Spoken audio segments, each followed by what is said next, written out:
Hello Survivor, welcome to Ark Lore Part 1 of my YouTube series. Now I already made a quick summary series that I posted on TikTok. It was parts 1 through 15 that I actually uploaded in a separate YouTube video. But my YouTube series is going to be a lot more detailed and a more in-depth version of the Ark lore. Today we'll be discussing what happened before Helena, Rockwell, and everyone showed up on the Arks. Like, where did the Arks come from and where did it all begin?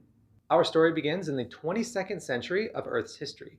During that time, people finally discovered element. There were also two factions or nations that inhabited the Earth at this time. The two nations were the United Republic of Earth and the Terran Federation. Now these were the two nations that unlocked the secrets of technology using element, and possibly due to lust for power or greed, these two nations started a huge war. Due to the war and the conflict going on, element grew to critical masses and started infecting and destroying the rest of the Earth, until eventually it just completely destroyed the entire environment and ecosystem on the Earth and all life on it. And somewhere along the way during the war, the Earth completely stopped spinning.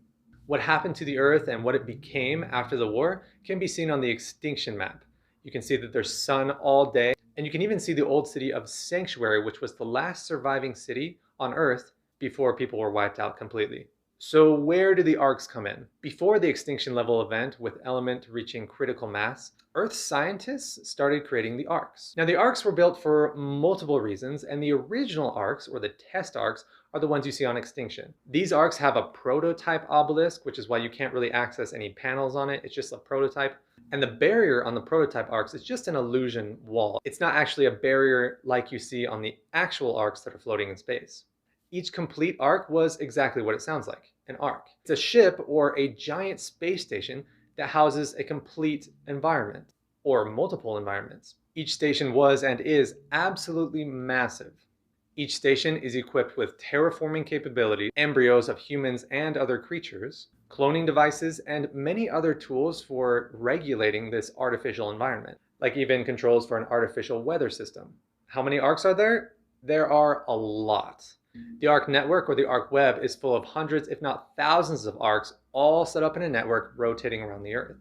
While the Arks act as an artificial environment and kind of like a zoo for the creatures and humans that live there, they also have other important functions. The Arks have what is called the Reseed Protocol. Upon a signal from Earth, all of the Arks were supposed to come down and reseed the environment, or the Earth. In other words, they were supposed to drop their barriers and allow the life that was contained within them to repopulate the planet. The obelisks were also designed to use their terraforming capabilities to completely wipe out the element. So why haven't the Arks done this already? The simplest answer is because there was too much element on the Earth. A signal was supposed to be sent to the Arks to come down once the element toxicity levels reached a certain point. At this point, the terraforming capabilities of the obelisks would be 100% effective and eliminate all of the element. They didn't want to bring the Arks down before that point. But after thousands of years, the signal from Earth never came. Most likely because all of the humans that were living in Sanctuary and on the Earth were completely wiped out, and there was no one to send the signal. Now there's a bit more to the story that we're going to go over when I cover extinction, but for the meantime, thanks for watching, and if you want to see more in-depth Ark lore like this and other gaming videos, be sure to subscribe to my YouTube.